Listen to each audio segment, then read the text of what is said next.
Yeah, there's a little bit of energy in the room. We're almost at break. Hang in there. So it is, let me get us started, call us to attention. It's a real honor and privilege for me to welcome back Mia Reardon and indeed her whole family. The Reardons sent four great kids to Taft. They're in the back of the room, and it's wonderful to have them back here. And one of the things that's so exciting about being at the school is you never know what students are going to end up doing with their lives. And I knew Mia very well when she was the age of you in the room, and I would not have predicted that she would go on to become one of America's elite climbers. And so her story is a great one, but I guess the message I would leave you with before I have Hartley introduce her is that be open to the idea that what you're passionate about could take you in unusual and unexpected directions. And I think that's the joy of life. And I love to think about what you all might be coming back and talking about. Mia's been really close to the school. We profiled her in the alumni bulletin recently, and just so lucky to have her back and that she'll be able to share her stories. But we'll have Hartley Messer give a formal introduction. So Hartley.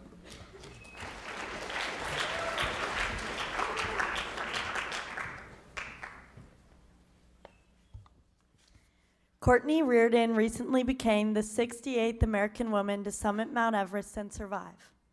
An unlikely person to find herself at the highest point on Earth, she has worked in finance in New York City for over 10 years.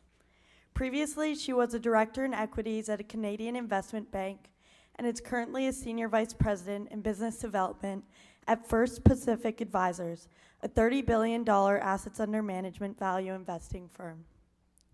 She developed her love of the outdoors later in life during the depths of the financial crisis. Swapping out her usual dresses and high heels, she uses her vacation time from work to climb some of the world's highest peaks, such as Mount Everest, Denali, and Vinson in Antarctica. It's an honor to welcome back a Taft graduate who reminds us of the real and figurative peaks we can climb.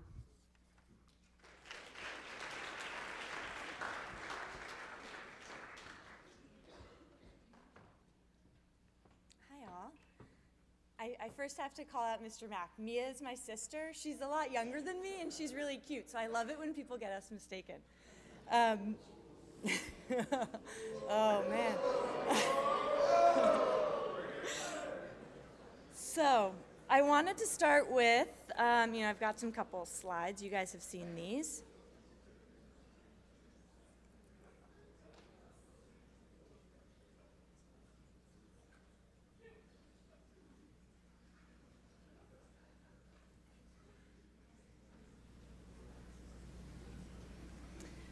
So Everest, some facts. It's the highest mountain in the world. It's about 29,000 feet, which is the altitude that the largest planes in the world fly. It's twice the height of anything in the Rockies, and for the New Yorkers in the room, 23 times the height of the Empire State Building. Every year, for 2 to 3 weeks in May, there's a summit window. And that's a time when the summit temps warm to about minus 25 degrees, and the wind dies down from its usual 100 miles per hour. If there was a helicopter capable of landing on the summit, there isn't, but if there was, a person who wasn't acclimatized could survive for about 30 minutes. Only about a third of people that try for the summit are able to do so on their first attempt, and every year about 5 to 6 people die in the process. In total, there's somewhere around 250 to 300 people who have died on Everest. There are generally 2 main routes. So there's a south side in Nepal and a north side in Tibet. About 70% of climbers climb the south side, and 30% climb the north side. The north side of any mountain is generally considered windier, colder, and particularly for Everest, the Chinese government doesn't allow for helicopter rescue, so there's no rescue if something goes awry. I decided to climb the north side. My parents are in the room. They're learning about this as they go. So what I wanted to talk to you guys about today was how Taft played a role, and then also 2 lessons that Everest taught me. The first one is that fear can be a good thing. I'm actually terrified to be up here right now, which is funny. I generally find that fear is a great motivator, and I use my fears, I listen to them, and it tells me what I'm afraid of. For example, with Everest, it wasn't about a fear of failing, because if I fail, I can just try again the next year, or the next year, or the next year. You turn around and go home. It was a fear of suffering. I've climbed for a long time, and I knew that it hurts so much. It like hurts, your whole body hurts, but it hurts like right here so badly, and you can't move any faster. So it was the pain and the misery that I knew from prior climbs that I was trying to avoid. And inevitably on every climb, there's a moment where my confidence is completely shaken, and I think there's no way I'm going to make it to the summit. I'm out. So with preparation, I'm able to actually address my fear. It tells me what I'm most afraid of, and I can move towards it and start to accomplish my goal. So one thing I did for Everest, part of my training process, I went a little bit overboard, but I found this treadmill at my gym that had a 30% incline, and I would wear a 50-pound weight vest, and I would climb on it for hours, like 3-4 hours. I decided I wanted to do 4,000 vertical feet in one go, and that was what I was training for. And everybody said that's overkill, you don't need to train to that degree. And I should also add, my husband spent 13 years in special operations, and he trained me for the entire process, and he even thought it was overkill. So I knew that I needed to do this because when I was up there struggling and suffering and wanting to turn around, I needed to know that I could go twice as much as was necessary. I needed to be able to do twice as much as what was asked of me. There's a famous quote from the first person that ever climbed Everest, and that's, "It's not the mountain we conquer, but ourselves," Sir Edmund Hillary. It's funny because even at the highest camp, I think it's 27,500 feet, that night, I was sitting there and I'm like, you start at 10 p.m. and you head to the summit, at 10, but I'm sitting in my tent like, I don't know, maybe this could be my summit. This could be my highest point. Like, I don't know if I want to go any further into what's called the death zone, which is where most of those 300 deaths have happened. And I thought to myself, and I was like, what am I going to do? I decided to just do it anyway, and if I needed to turn around, I would. And within an hour, I was quickly passing everybody, closing gaps to anybody ahead of me, and I was climbing swiftly and crisply, like very intentional body movements. I was definitely never sloppy and never slipping. It was within my capabilities. I was as shocked as anybody, but I really feel like Taft actually gave me the ability to be willing to push myself and challenge myself in a different way, and it doesn't really matter what the outcome is, it's more about trying it. So now that you all think I'm strong and capable, let's talk about a time when I wasn't. Another lesson that I learned on Everest was to stop beating myself up for the things I don't do as well as other people, and instead focus on my own strengths and tap into those to accomplish my goal. So, strengths and weaknesses. We talk about them a lot. We all have both, and they aren't the same for everybody. But everyone has a weakness, and Everest will expose it.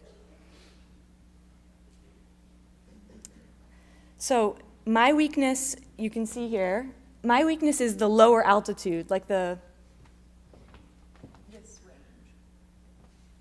range. It's the hiking over rocks and stones. It's not really that technical. It's technically considered like the easier part of climbing. But my teammates were all ultra marathoners who run these races that last 24 hours. They train in the Alps. They were all from the Alps, basically. It was a really small team, and they were an extremely capable, strong group. And I found myself constantly comparing myself to them. And part of the thing with Everest is that in order to climb it, you go from base camp down in that bottom corner to advanced base camp. Then you go back down to base camp. Then you go back up to North Col, that's camp 1. Then you go back down to base camp. Then you go to the summit. Then you go down. So you're making these lower, this hiking part, you're doing it 3 times, and this is the part that I'm the worst at. And I felt like completely demoralized. I don't know if I can explain the depth of how much I was agonizing inside. I felt like the weakest on the team. I was the weakest link. I was, what the heck am I doing here? Like, what do I think I was able to do? And constantly criticizing myself, and really felt extremely alienated. My teammates could see I was struggling. It wasn't hidden. And they were all German, by the way. And so I was paranoid that I was like, are they all speaking German now? Like, I don't even know if they're speaking English to me anymore. Like, is the eye contact going away? Like, cut out the weakest link, basically, was my thought. Maybe they should have done that, but they kept me around, and we ended up climbing up this. So this is, if I go back a slide, this is on the way to North Col right there, 23,000 feet. So when we go up this, we sleep basically up at the top. And I knew all along that relative to my teammates, I had more climbing experience, less running fitness experience. But I had spent 3 weeks on another mountain that was entirely glaciated that had prepared me for this climb, and it was the prerequisite. And even here, I slept well, I had the experience, but I still doubted myself, and I asked the guide, I was like, we're gonna go for a hike, can I sit this one out? Like, I'm the weakest link, you don't want me to be there. He was like, no, we go. So he and all of us started out, and for an hour, started climbing up, started climbing up this route. You can sort of see the little climbers in there. So we started climbing up there, and about an hour into it, I look back, and all the guys on my team who were lapping me before are back there, like unable to keep up with me. I thought they were actually playing a joke on me. I was like, haha, guys, I get it. Like, I'm slow, you're just trying to make me feel better. But they really couldn't keep up with me. They were like, what the heck, who put booster packs in her backpack? So that was my moment of complete relief and shock. It's almost like this, it felt like during the climb there was this big bubble that was building and building, and it was my self-doubt, and it was getting bigger and bigger and bigger. And all of a sudden, this was the moment that just sort of lanced it, and it all went away. And it was the moment that I realized that I was going to make it to the summit. And frankly, we had only climbed half the mountain. But everybody's concerns evaporated, and it ended up that was the first person of my team on the summit. Not that it's a race, but I beat them. And I learned from that process that it was absurd to compare myself to others. There were multiple ways to achieve the same outcome. Like, I agonized over the fact that I was the weakest at hiking on rocks and stones, but who really cares? Like, we're trying to get to the top. It doesn't matter how you get to all the parts. And I should have just known that my strength was climbing on the ice and snow, and I wasted so much energy agonizing over my slow hiking pace. This was them sucking wind. So I realized that I was overvaluing what they did well and undervaluing what I did well. You can see the Taft water bottle up here, by the way. And I think the whole point was that I needed to recognize what I was good at and tap into that to achieve my goal. And what I hope you guys come away with today is understanding that I'm not exceptional. I played no varsity sports. I was maybe on honor roll like once or twice, but it wasn't consistent. I'm really, the exceptional thing is that I was lucky that I found an activity or a sport that I really enjoyed doing. I'm lucky that I came to Taft, a place that encourages you to try things and go a little bit outside your comfort zone and take risks. And when I look back, the things that I've done that are the most rewarding are the ones where I've taken a risk. And I hope that you guys do the same.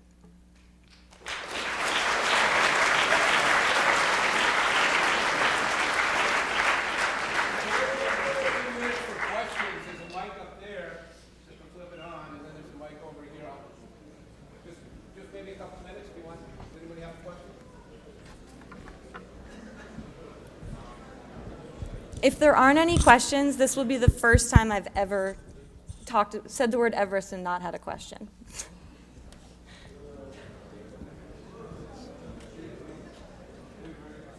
Anybody up there? Yeah.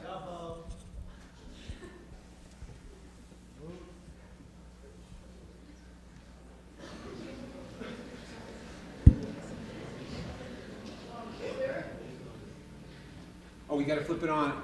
I think it's Okay.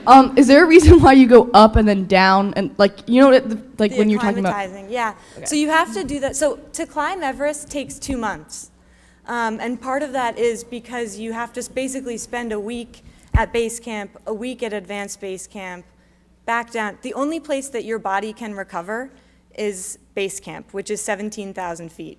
Again, higher than anything in the Rockies, so you're not really recovering, you're just sort of recovering. But like I said, with the helicopter, you have to, in order to go up to the summit, you have to be acclimatized.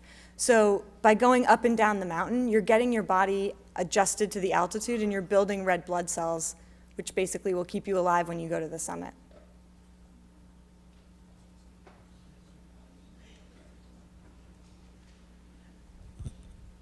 Colin?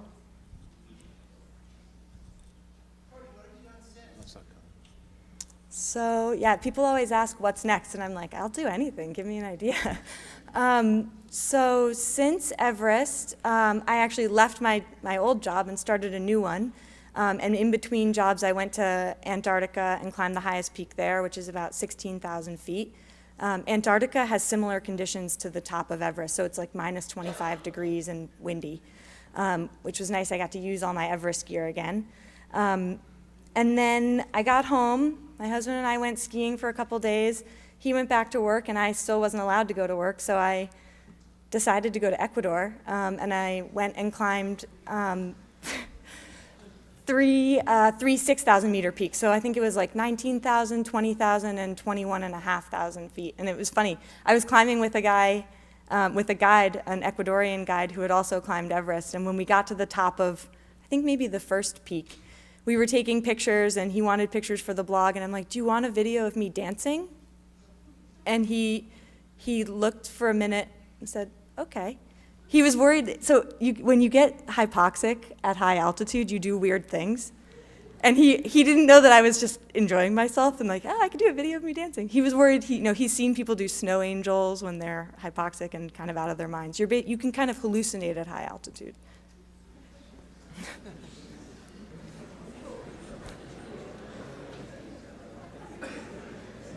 Any other questions? You don't want to. It's not, you don't remember it.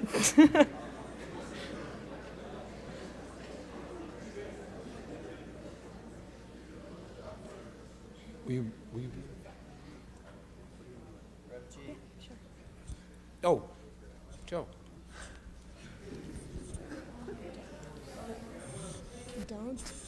How did you get into climbing? Like, when did you start?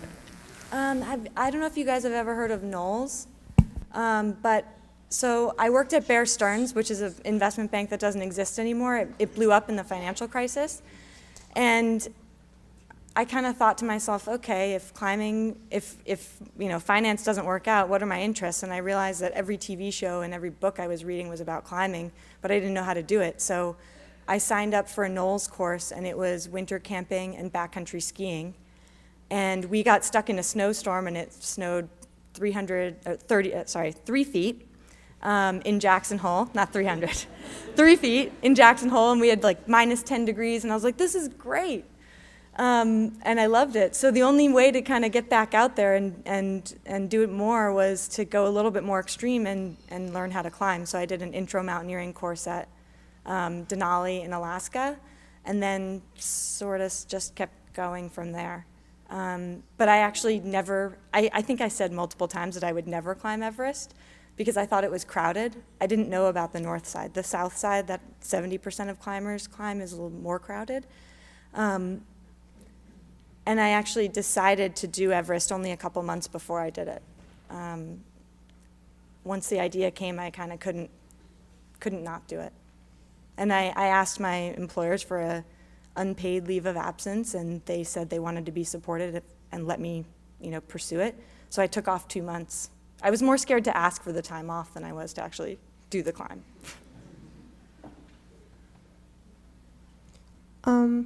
That kind of answers the question. I'm over here. Oh. Hello.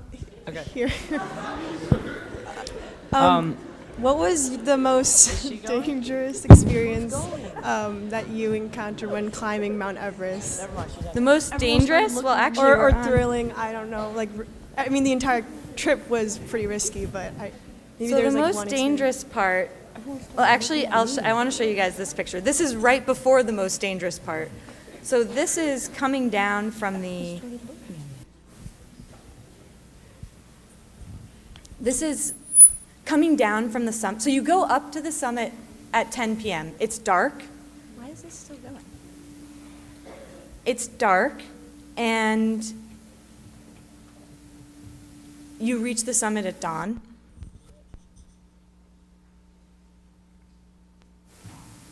Sorry. You reach the summit at dawn, and going up is safer. On the way down, that's where 80% of accidents happen. Because if you think about it, your weight is kind of out in front of you. Even though you can actually see better, it sometimes makes you more nervous. So you're exhausted, your adrenaline is gone from the summit, and you're on your way down into the more dangerous areas. So the point that was the scariest, actually it was also one of the most calming because you can't think about anything else, but one of the scariest points is right before here. This gentleman is going down what's called the second step.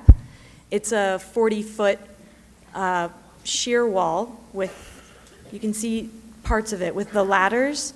And those ladders are just kind of rickety. They're roped together. They're not like bolted to the rock. They're just sort of, you can shake them a lot more than you'd like.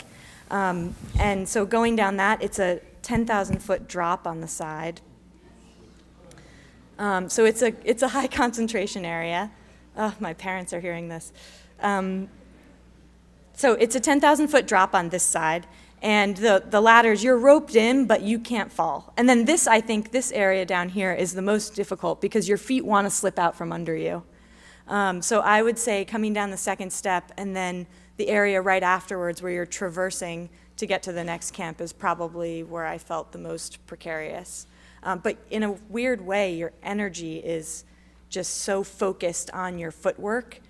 I think on the summit day, I didn't misplace my feet or slip or kick a heel out at all. I was so focused.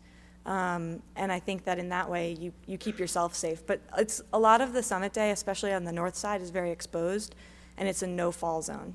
If you fall, you can't get up.